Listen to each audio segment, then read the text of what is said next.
अगर आप इस तरह से ग्रो बैग भरते हैं तो कोई भी वेजिटेबल्स वाले पौधे की ग्रोथ भी दुगनी तेज़ से होती है, बल्कि उसमें लगने वाले फल और फूलों की संख्या भी बहुत तय मात्रा में देखी जाती है। तो हेलो फ्रेंड्स, आप सभी का स्वागत है फिर से एक नए वीडियो के साथ। आज के इस वीडियो में हम भरने वाले हैं बिल्कुल एक मुट्ठी मिट्टी से ग्रो बैग। किस प्रकार से भरेंगे तो चलिए देखते हैं। और इस ग्रो बैग में मैं लगाने जा रही हूँ खीरे के पौधे। तो इस ग्रो बैग को भरने के लिए सबसे पहले एक बोड़े की ग्रो बैग ले रखी हूँ जो घर पर ही बनाई हूँ, और इसका वीडियो मैं पहले ही डाल चुकी हूँ कि किस प्रकार से बिल्कुल मिनटों में आप बोड़े से एक अच्छा सा ग्रो बैग तैयार कर सकते हैं। आप मिट्टी भरने के लिए आप बाज़ार वाले ग्रो बैग का भी यूज कर सकते हैं, या फिर जो भी गमले वगैरह भी बड़े बड़े ड्रम वाले होते हैं उस तरह के ग्रो बैग भी यूज कर सकते हैं। यानी कि ग्रो बैग के अलावा आप हर तरह के गमले भी बिल्कुल इसी प्रकार से भर सकते हैं एक मुट्ठी मिट्टी से। तो सबसे पहले आपको ग्रो बैग लेनी है, और ग्रो बैग के नीचे सबसे पहले आपको डालनी है एक मुट्ठी के करीब मिट्टी डाल सकते हैं, या फिर एक मुट्ठी के करीब कोकोपीट भी ले सकते हैं। बस थोड़ी सी मिट्टी मैं डाल रही हूँ, आप देख सकते हैं वीडियो में, बिल्कुल एक मुट्ठी मिट्टी।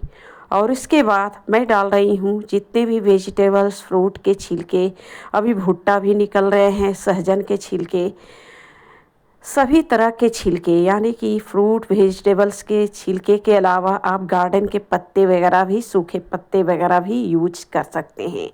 आप चाहें तो पेपर वगैरह के टुकड़े जो होते हैं उन टुकड़ों को भी आप ग्रो बैग भरने के लिए कर सकते हैं। कभी कभी बच्चों के किताब वगैरह भी होते हैं और ऐसे ही इधर उधर फेंक देते हैं, तो उसे फेंकने के बजाय आप इस मिट्टी में दबा दें तो एक अच्छा सा खाद भी बन जाते हैं और ग्रो बैग भी आसानी से भर जाते हैं। तो यहाँ पर जितने सारे मेरे वेजिटेबल्स, फ्रूट के छिलके हैं उन सभी को ग्रो बैग में डाल रही हूँ, और मिट्टी बस नीचे के पोर्शन में यूज की हूँ।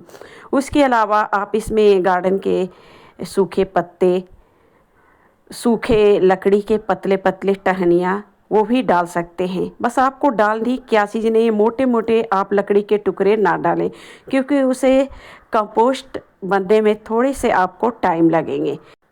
इसलिए वेजिटेबल्स के छिलके, फ्रूट के छिलके, या फिर आप चाहे तो कंडे को भी और पेपर के टुकड़े वगैरह भी डाल सकते हैं। इस तरह से पूरे बोड़े को आपको इसी तरह से भर देनी है, और फिर ऊपर से आपको बिल्कुल हल्की मिट्टी से आपको कवर कर देनी है।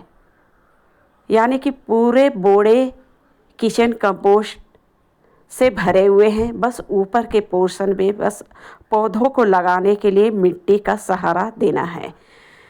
तो यहाँ पर ग्रो बैग पूरी तरह से भर चुके हैं, और यहाँ पर मैं लगाने वाली हूँ खीरे का पौधा जो मैं सीड से ही ग्रो की थी, और सीड से बहुत सारे खीरे के बीज लगाई थी। कुछ सीड खराब हो गए और कुछ पौधे ही निकल पाए। तो यहाँ पर 2 पौधे मेरे खीरे के बिल्कुल तैयार हैं।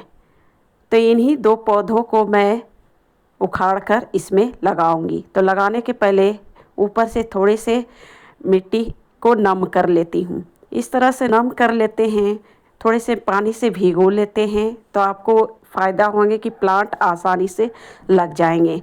तो यहाँ पर देख सकते हैं ये बोड़े भी पूरी तरह से फट चुके हैं, इसे भी मुझे चेंज करनी है। ये 2 पौधे एक ही ग्रो बैग में लगा दे रही हूँ, क्योंकि ये ग्रो बैग काफ़ी हैं। ये बोड़े से कम 18 इंच के एक ग्रो बैग बिल्कुल तैयार हो गए हैं। अगर आप मार्केट के 18 इंच के ग्रो बैग आप खरीदेंगे तो बिल्कुल इसी लंबाई के होंगे। तो यहाँ पर मैं 2 पौधे को लगा दी हूँ। आप जब भी आप इस तरह से मिट्टी वगैरह भरते हैं थोड़े से इवनिंग में भरें, ताकि रात भर में आपके प्लांट एडजस्ट हो चुके। और इस तरह से अगर पौधे झुक रहे हैं तो आप चाहें तो डंडे का सहारा, कोई पत्थर वगैरह भी चारों रख सकते हैं जब तक कि पौधे अच्छी तरह से खड़ी ना हो जाए। तो ये मेरे खीरे के पौधे लग चुके हैं। तो फ्रेंड्स बिल्कुल 1 मुट्ठी मिट्टी में आप पूरे ग्रो बैग को भर सकते हैं बिल्कुल इसी प्रकार से। तो मिलते हैं फिर नेक्स्ट वीडियो पर, तब तक के लिए धन्यवाद।